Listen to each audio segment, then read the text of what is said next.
If you think about it, I really don't even know how he remembers to put on pants. In a world where movies are beamed and streamed at the whims of our fancy, what is to become of our carefully curated and considered DVD/Blu-ray collection of discs?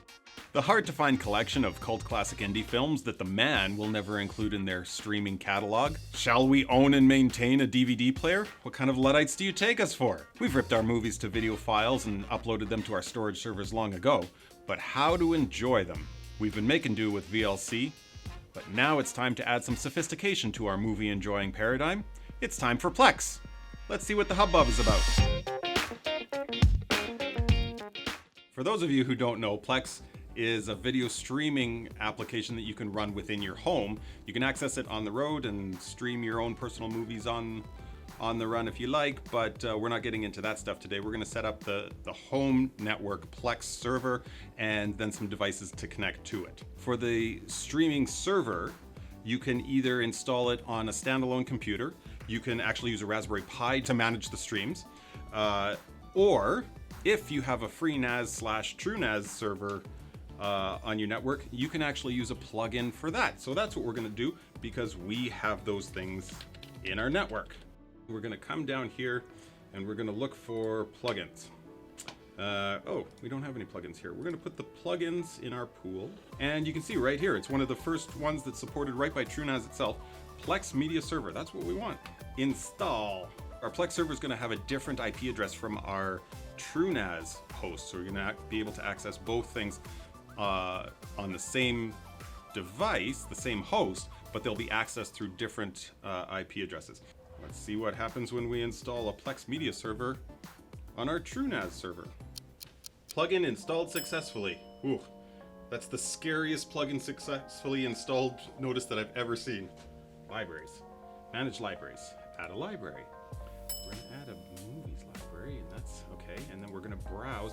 Now, if this works the way I think it's working, I should have I've got a Hive 2 folder. So once the media server plugin is running, it'll scan our folder of videos and we'll be able to play them, stream them through a nice web interface, much like Netflix or your favorite streaming platform. But our movies are done scraping now, which means I should be able to potentially go back home. Oh, I've got a movies.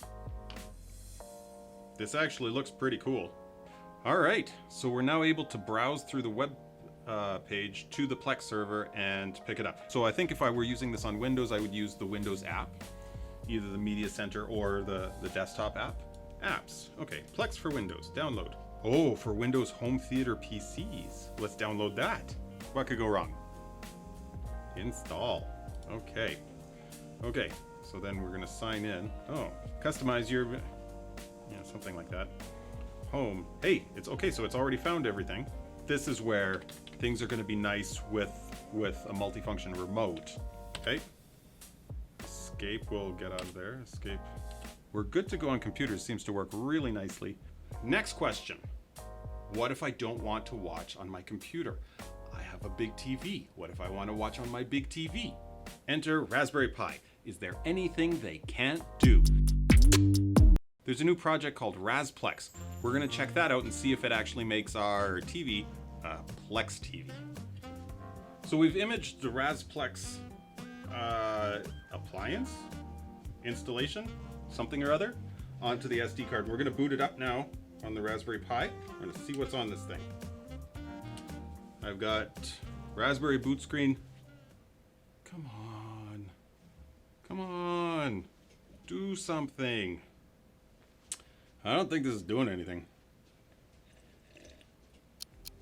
Okay, wait a minute.